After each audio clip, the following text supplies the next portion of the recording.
Everyone, so welcome back to my YouTube channel. तो थोड़ा सा आवाज़ गूंज रही होगी क्योंकि एक्चुअली गेट वगैरह बंद है और बहुत ज़्यादा सुबह हो रही है अभी। तो आज जिस टॉपिक पे हम बात करने जा रहे हैं वो है कि प्रेगनेंसी में 6 वीक अल्ट्रासाउंड करवाना ज़रूरी है या नहीं, और अगर ज़रूरी है तो इसके फ़ायदे क्या हैं, कैसे करवाया जाता है, क्या चार्जेस होते हैं, क्या इसके डिसएडवांटेजेस हैं, और बहुत ज़्यादा फ़ायदे भी इसके बहुत होते हैं जो आज में भी आपको नहीं पता होंगे। तो आज वीडियो में हम यही डिस्कस करेंगे। तो चलिए वीडियो स्टार्ट करते हैं।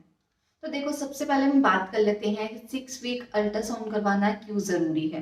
देखो, इसमें बहुत सारी कॉमन चीज़ें होती हैं जो हर एक वुमेन को पता लगती हैं जब वो 3 मंथ प्रेग्नेंट होती हैं। बट अगर आप 6 वीक अल्ट्रासाउंड करवा लेते हो तो ये आपके मन में जो भी डाउट होता है डॉक्टर को या आपको भी, वो क्लियर हो जाता है। तो सबसे पहला तो होता है आपकी ईडीडी पता करना। देखो, ईडीडी भी इससे पता लगती है। ईडीडी क्या होती है? Estimate delivery date. आपकी डिलीवरी किस दिन होगी वो इसके थ्रू आपको पता लग सकता है, क्योंकि इससे आपकी बच्चे की ग्रोथ से पता लगता है, बच्चे की ग्रोथ कितनी हुई है वो पता लगता है। और इजिली आप अज्यूम कर सकते हो कि आपकी ईडीडी ये होगी, आपका बेबी जो है इस तारीख को इस दुनिया में आएगा। सेकेंड, अगर मैं बात करूँ तो बच्चे की हार्ट बीट। वैसे उसको हार्ट बीट अल्ट्रासाउंड भी कहा जाता है क्योंकि मोस्टली जो डॉक्टर है वो इसलिए करवाते हैं कि बच्चे की हार्ट बीट इस टाइम तक आ जाती है। कभी कभार लेट भी आती है तो इसमें टेंशन लेने की बात नहीं है। बट अदरवाइज 6 वीक तक आपकी जो बच्चे की हार्ट बीट है वो आ जाती है। तो हार्ट बीट आई है या नहीं।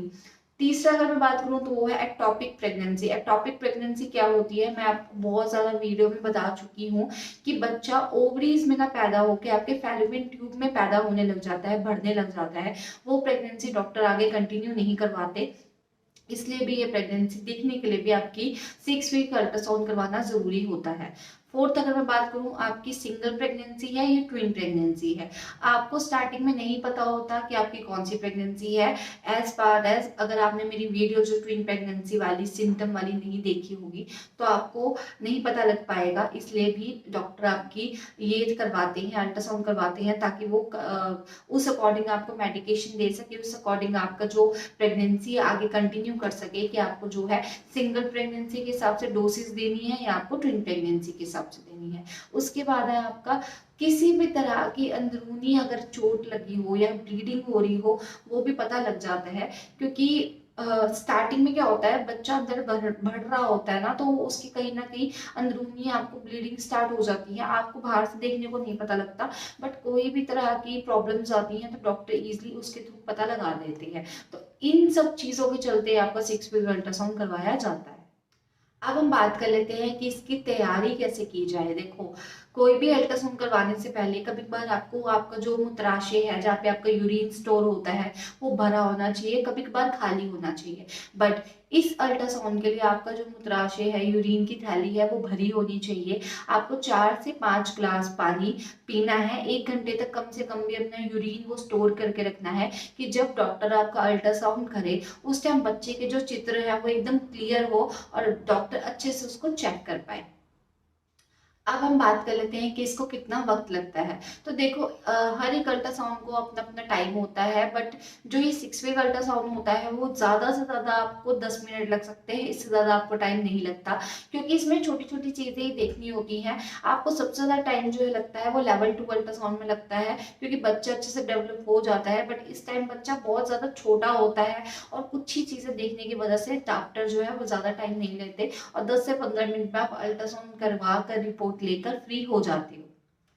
अब मैं बात कर लेती हूँ अल्ट्रासाउंड स्कैन की क्या प्रक्रिया होती है, कितनी तरह के होते हैं। तो देखो, ये 2 तरह के अल्ट्रासाउंड होते हैं। एक आपका ट्रांस एब्डोमिनल होता है, एक ट्रांस वजाइनल होता है। अगर आप दोनों में कंफर्टेबल हो तो आप करवा सकते हो, अदरवाइज आपको एक ही करवा, वैसे तो एक ही करवाना होता है, दोनों में से कोई भी एक आप करवा सकते हो।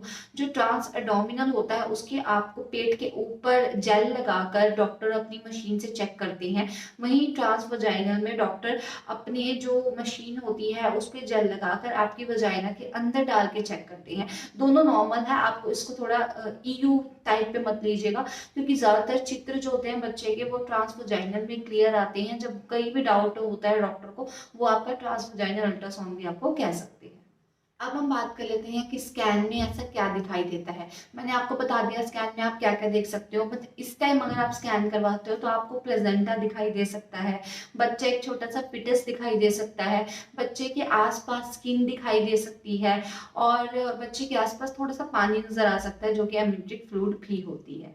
अब मैं बात कर लेती हूँ, जैसे मैंने अभी आपसे एडवांटेजेस शेयर करे, इसके क्या डिसएडवांटेज भी होते हैं। डिसएडवांटेज डजंट मीन के इसके कोई करवाने से बच्चे पे इफेक्ट पड़ेगा, बट इससे क्या पता लगता है कि बच्चे में क्या नेगेटिविटी आ रही है। तो देखो, सबसे पहले तो हार्ट बीट नहीं बनती। अगर 6 वीक्स में बच्चे की हार्ट बीट नहीं बनती तो कभी ना कभी डॉक्टर 2 हफ्ते का टाइम लेते हैं, बट उसके बाद अगर वो करवाते हैं तो ईजिली पता लग जाता है कि बच्चा जो है आगे प्रोसीड हो रहा है। सेकंड, किसी तरह की समस्या, चाहे वो आपके ईडीडी में हो, चाहे एक्टोपिक प्रेगनेंसी हो, चाहे आपको लाइक अंदर से ब्लीडिंग हो रही हो, ये सब चीजें भी एक समस्या के रूप में आपके 6 वीक अल्ट्रासाउंड में सामने आती हैं। लास्ट में बात करती हूँ तो वो है इसका प्राइस। देखो, प्राइस जो है सिटी टू सिटी वेरी करते हैं, मैं एक स्पेसिफिक अमाउंट नहीं बता सकती, बट अगर मैं मोस्टली बताऊं तो वो रहता है आपका 700 to 1000। इससे ज्यादा प्राइस डॉक्टर नहीं लेते। वो भी इसलिए क्योंकि प्रेगनेंसी का अल्ट्रासाउंड है, इससे कम में नहीं हो सकता। कभी कभार जो बहुत छोटे गांव होंगे मे बी उसमें 500 तक ले ले, बट लास्ट 1000 तक रहता है। तो ये तो थी आज की वीडियो जिसमें मैंने आपको बताया कि 6 वीक अल्ट्रासाउंड क्यों जरूरी है, क्या फायदे हैं, क्या नुकसान है, कैसे करवाना चाहिए, कब करवाना चाहिए। तो उम्मीद करती हूँ आपको जो मैं समझाना चाहती थी आपको समझ आ गया होगा। इसके अलावा भी कोई अगर डाउट है आप मुझसे कमेंट सेक्शन में पूछ सकते हो। अब मिलती हूँ आपसे अगली वीडियो में, तब तक के लिए बाय बाय।